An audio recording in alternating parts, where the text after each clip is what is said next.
சிவகார்த்திகேயா மால்மருகா செந்தமிழில் திருப்புகழ் பாடி நின்றால் மனம் மிஞ்சிடும் இன்பம் விளையுதையா சிறகிரி வேலவனை காண்கையிலே விழிவோரம் கண்ணீர் பெருகிடுமே கந்த சஷ்டி கவச்சம் போதுவோர்க்கு கந்தன் கருணை என்றும் துணை வருமே பங்குனி உத்திர நாளினிலே உனை நினைத்தே காவடி சுமந்து வந்தோம் புன்னகை புரியும் ஷண்முகனே உன் சன்னதி தேடி ஓடி வந்தோம்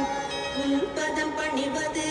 என் தவமே என் மனதில் நிறைந்திடும் உன் முகமே